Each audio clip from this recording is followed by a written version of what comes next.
اعوذ باللہ من الشیطان اللعین الرجیم بسم اللہ الرحمن الرحیم۔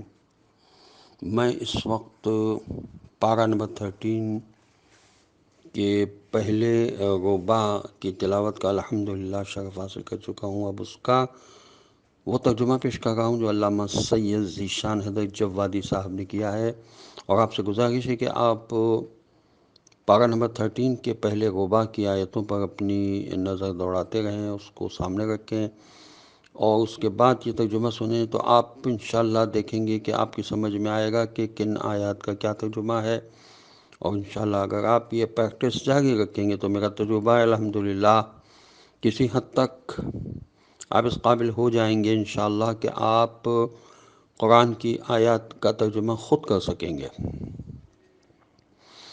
قدم آگے بڑھائیں انشاءاللہ، اللہ مدد کرے گا۔ امام زمانہ عجل اللہ تعالیٰ فرج و شریف نصرت فرمائیں گے، اور خاص طور سے اگر ایام رمضان المبارک میں یہ کام کیا جائے تو ایک خصوصی توفیق نصیب ہوتی ہے خدا کی طرف سے، خدا خصوصی مدد فرماتا ہے۔ تجربہ کر کے دیکھیں انشاءاللہ آپ کو کامیابی نصیب ہوگی۔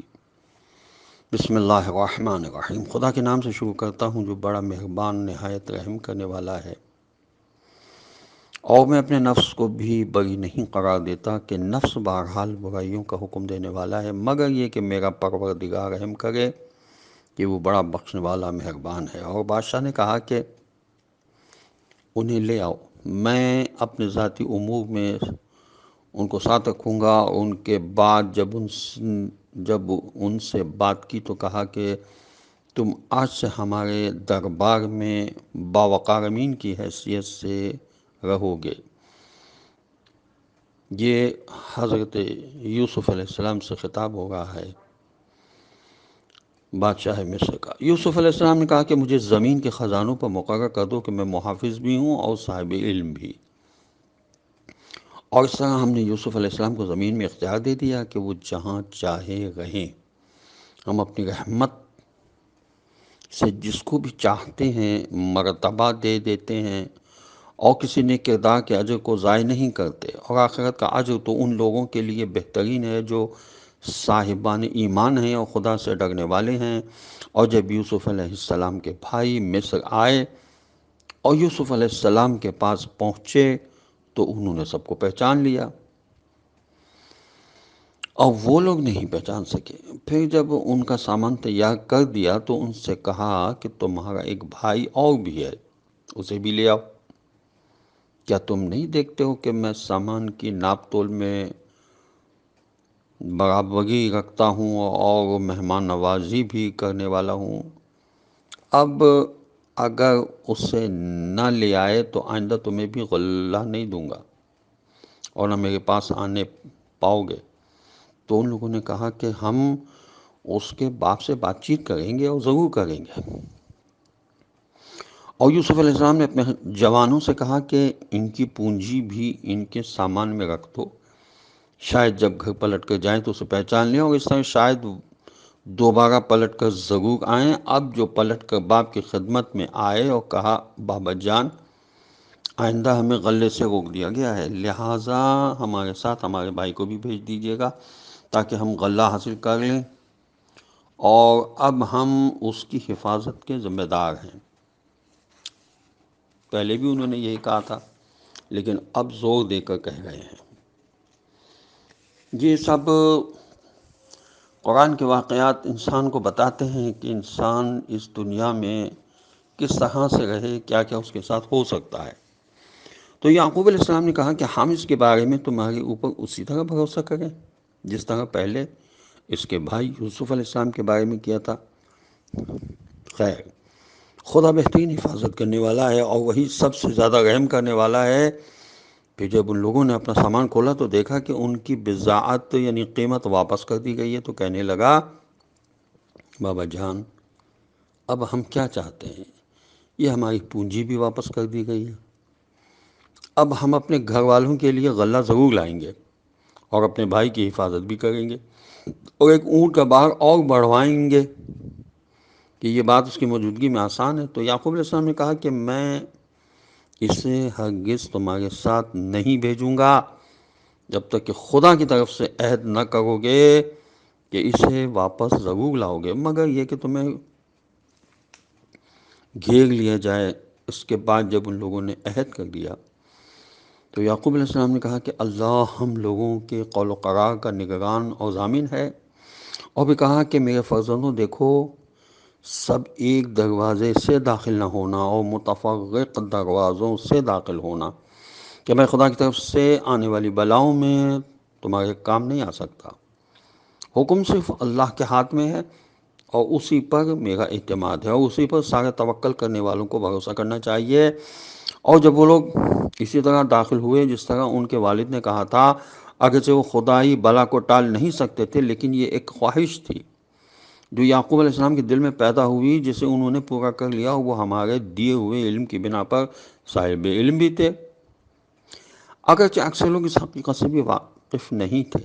اور جب وہ لوگ یوسف علیہ السلام کے سامنے حاضر ہوئے تو انہوں نے اپنے بھائی کو اپنے پاس پناہ دی اور کہا کہ میں تمہارا بھائی یوسف ہوں، لہٰذا جو برتاؤ یہ لوگ کرتے رہے ہیں اب اس کی طرف سے رنج نہ کرنا۔ اس کے بعد جب یوسف علیہ السلام نے ان کا سامان تیار کرا دیا تو پیالے کو اپنے بھائی کے سامان میں رکھوا دیا۔ اس کے بعد منادی نے آواز دی کہ قافلے والوں تم سب چور ہو۔ ان لوگوں نے مڑ کر دیکھا اور کہا کہ آخر تمہاری کیا چیز گم ہو گئی ہے؟ تو ملازمین نے کہا کہ بادشاہ کا پیالہ نہیں مل رہا ہے، اور جو اسے لے کر آئے گا اسے ایک اونٹ کا بار یعنی اس کے برابر غلہ انعام دیا جائے گا، اور میں اس کا ذمہ دار ہوں۔ تو ان لوگوں نے کہا کہ خدا کی قسم، تمہیں تو معلوم ہے کہ ہم زمین میں فساد کرنے کے لیے نہیں آئے ہیں اور نہ ہم چور ہیں۔ تو ملازموں نے کہا کہ اگر تم جھوٹے ثابت ہوئے تو اس کی سزا کیا ہے؟ ان لوگوں نے کہا کہ اس کی سزا خود وہ شخص ہے جس کے سامان میں سے پیالہ برآمد ہو۔ ہم اسی طرح ظلم کرنے والوں کو سزا دیتے ہیں، اس زمانے میں اسی طرح سزا دی جاتی تھی۔ تو اس کے بعد بھائی کے سامان سے پہلے دوسرے بھائیوں کے سامان کی تلاشی لی گئی، اور آخر میں بھائی کے سامان میں سے وہ پیالہ نکال لیا گیا، اور اس طرح ہم نے یوسف علیہ السلام کے حق میں تدبیر کی کہ وہ بادشاہ کے قانون سے اپنے بھائی کو نہیں لے سکتے تھے، مگر یہ کہ خدا خود چاہے ہم جس کو چاہتے ہیں اس کے درجات کو بلند کر دیتے ہیں، اور ہر صاحب علم سے بڑھ کر ایک صاحب علم ہوتا ہے۔ ان لوگوں نے کہا کہ اگر اس نے چوری کی ہے تو کیا تعجب ہے، اس کا بھائی اس سے پہلے چوری کر چکا ہے۔ یوسف علیہ السلام نے اس بات کو اپنے دل میں چھپا لیا اور ان پر اظہار نہیں کیا، کہا کہ تم بڑے بڑے لوگ ہو یا بڑے برے لوگ ہو، اور اللہ تمہارے بیانات کے بارے میں زیادہ بہتر جانتا ہے۔ ان لوگوں نے کہا کہ اے عزیز مصر، اس کے والد بہت ضعیف العمر ہیں، لہٰذا ہم سے کسی ایک کو اس کی جگہ پر لے لیجئے اور اسے چھوڑ دیجئے کہ ہم آپ کو احسان کرنے والا سمجھتے ہیں۔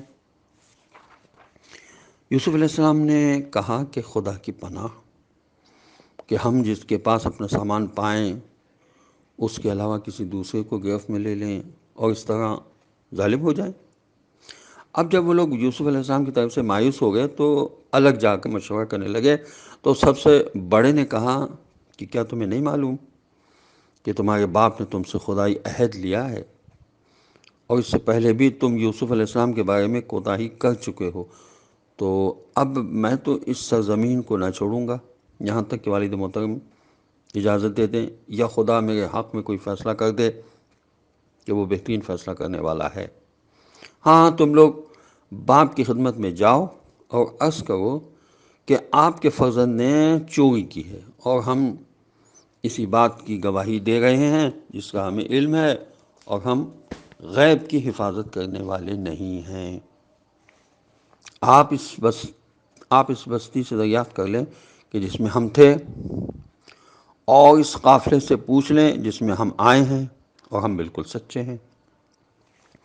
تو یعقوب علیہ السلام نے کہا کہ یہ تمہارے دل نے ایک نئی بات گڑھ لی ہے، میں پھر بھی صبر جمیل اختیار کروں گا کہ شاید خدا ان سب کو لے آئے، کہ وہ ہر شے کا جاننے والا اور صاحب حکمت ہے۔ یہ کہہ کر انہوں نے سب سے منہ پھیر لیا اور کہا کہ افسوس ہے یوسف علیہ السلام کے حال پر، اتنا روئے کہ آنکھیں سفید ہو گئیں اور غم کے گھونٹ پیتے رہے۔ ان لوگوں نے کہا کہ آپ اسی طرح یوسف علیہ السلام کو یاد کرتے رہیں گے یہاں تک کہ بیمار ہو جائیں یا ہلاک ہونے والوں میں شامل ہو جائیں؟ تو یعقوب علیہ السلام نے کہا کہ میں اپنے حزن و غم اور اپنی بے قراری کی فریاد اللہ کی بارگاہ میں کر رہا ہوں، اور اس کی طرف سے وہ سب جانتا ہوں جو تم نہیں جانتے ہو۔ میرے فرزندو، جاؤ یوسف علیہ السلام ان کے بھائی کو خوب تلاش کرو، اور رحمت خدا سے مایوس نہ ہونا کہ اس کی رحمت سے کافر قوم کے علاوہ کوئی مایوس نہیں ہوتا ہے۔ اب جب وہ لوگ دوبارہ یوسف علیہ السلام کے پاس گئے تو کہنے لگے کہ اے عزیز، ہم کو اور ہمارے گھر والوں کو بڑی تکلیف ہے، اور ہم ایک حقیر سی پونجی لے کر آئے ہیں، آپ ہمیں پورا غلہ دے دیں اور ہم پریشان کریں کہ خدا کار خیر کرنے والوں کو جزائے خیر دیتا ہے۔ تو اس نے کہا کہ تمہیں معلوم ہے کہ تم نے یوسف علیہ السلام اور ان کے بھائی کے ساتھ کیا برتاؤ کیا ہے، جبکہ تم بالکل جاہل تھے؟ ان لوگوں نے کہا کہ کیا آپ ہی یوسف علیہ السلام ہیں؟ انہوں نے کہا کہ بے شک میں یوسف ہوں، اور یہ میرا بھائی ہے، اللہ نے ہمارے اوپر احسان کیا ہے، اور جو کوئی بھی تقوی اور صبر اختیار کرتا ہے اللہ نیک عمل کرنے والوں کے اجر کو ضائع نہیں کرتا ہے۔ ان لوگوں نے کہا کہ خدا کی قسم، خدا نے آپ کو فضیلت اور امتیاز عطا کیا ہے، اور ہم سب خطا کار تھے۔ یوسف علیہ السلام نے کہا کہ آج تمہارے اوپر کوئی الزام نہیں ہے، خدا تمہیں معاف کر دے گا کہ وہ بڑا رحم کرنے والا ہے۔ جاؤ میری قمیص لے کر جاؤ اور بابا کے چہرے پر ڈال دو کہ ان کی بصارت پلٹ آئے گی، اور اس مرتبہ اپنے تمام گھر والوں کو ساتھ لے کر آنا۔ اب جو قافلہ مصر سے روانہ ہوا تو ان کے پدر بزرگوار نے کہا کہ میں یوسف کی خوشبو محسوس کر رہا ہوں، اگر تم لوگ مجھے سٹھیایا ہوا نہ کہو۔ ان لوگوں نے کہا کہ خدا کی قسم، آپ ابھی تک اپنی پرانی معاذ اللہ گمراہی میں مبتلا ہیں۔ یہ حال ہے پیغمبر کے بیٹوں کا۔ تو انسان کو ڈرتے رہنا چاہیے کہ اگر کوئی گمراہ ہو سکتا ہے تو وہ پیغمبر کا اگر بیٹا ہے تو بھی ہو سکتا ہے۔ ایسا نہیں کہ ہم سمجھے کہ ہم ایک مومن گھرانے میں پیدا ہو گئے تو شیطان ہمیں نہیں بہکا سکتا ہے۔ عزیزوں، بالکل شیطان سے ہمیشہ ہوشیار رہنا چاہیے۔ خداوند عالم ہمیں ہدایت کے حصار میں رکھے، اور ہمیں یہ توفیق عطا فرمائے کہ ہم ہدایت کو قبول کرتے رہیں اور اس کی ہدایت کے مطابق اپنی زندگی کو آگے بڑھائیں۔ السلام علیکم ورحمۃ اللہ وبرکاتہ۔